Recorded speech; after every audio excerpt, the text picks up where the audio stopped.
This video is brought to you by SpiderVPN. SpiderVPN Connect Routers enable you to browse, game and stream safely online. Make sure you click the link in the description below. Buongiorno everyone. Right then, a more positive vibe to this video after the last one. Positive warning. Dan Ashworth is set to be appointed as Newcastle United's Director of Football. Now this is everywhere, it's various, it's on Sky Sports, it's on all the Twitter feeds, it's on all the news outlets. It's happening. Now it looked like a while ago, back in October, November, Newcastle were looking at Michael Emenalo and Mark Overmars. Best not mention him actually after last night's news, bit of a pest.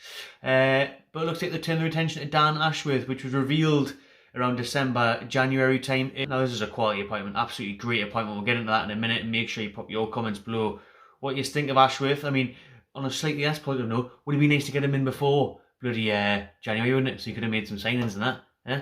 But Brighton released a statement this morning. Dan Ashworth has resigned as technical director of Brighton and Hove Albion, set to take a role at another Premier League club.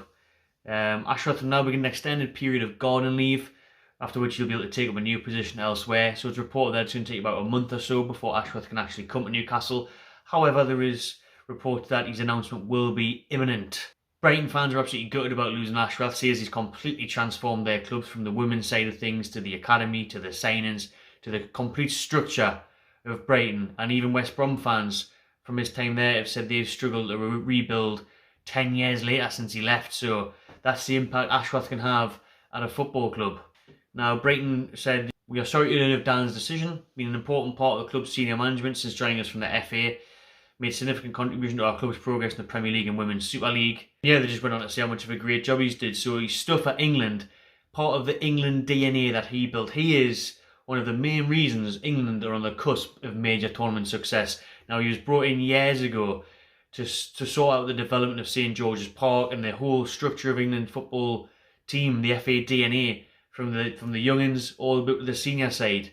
You know, he's been an integral part of that. He was with Southgate at the World Cup, and obviously he went to Brighton. And obviously England should have done better in the Euros, should have won the Euros, maybe even done better in the World Cup. But Ashworth was a big part of that, you know, a big part of England progressing over the last 5 years or so, 10 years to where they are now. So he's got to take huge credit for that. He's very well sought after in the game, very well respected, comes with a huge reputation. Dan Ashworth is a brilliant signing, absolutely magnificent appointment. He can sort Newcastle out for years to come. Totally sort out the rebuild that's needed. Finally getting football and people in, football and IQs through the doors of St James's Park. The correct people in the correct positions to run the club well. To really look after the women's game, which is obviously we know the new owners, Mia, Dad and Amanda, specifically want to push that. To sort out the academy, which has been a mess for years. The loan system, the recruitment system, the development system. The youngins, the training ground. Ashworth will come in with a blueprint of how to completely fix that, which is brilliant news because that has been well needed for many years of neglect on Mike Ashley in sorting out the actual football club from top to bottom. Hopefully Dan Ashworth can do that. He's well known as a club rebuilder, and that's specifically what we need. Now the Athletic released an article here saying Director of Football Dan Ashworth resigns and is expected to join Newcastle. Dan Ashworth, who's 50 years old, joined Brighton in 2019 after 6 years with the English FA as Director of Elite Development. While working in the national team setup, Ashworth is credited with having a major role in overhauling England's system. Just backing up my points here, because you think I'm talking shit. Proper sources as well, right? Just to back it up. During his work at Brighton in the FA and creating the England DNA performance plan, Ashworth is highly regarded in the football industry. He really took Brighton. I think when he took over Brighton, where they've came from to where they are now, you know, he was the one who appointed Graham Potter. He was the one that brought in very good signings like Yves Bissouma.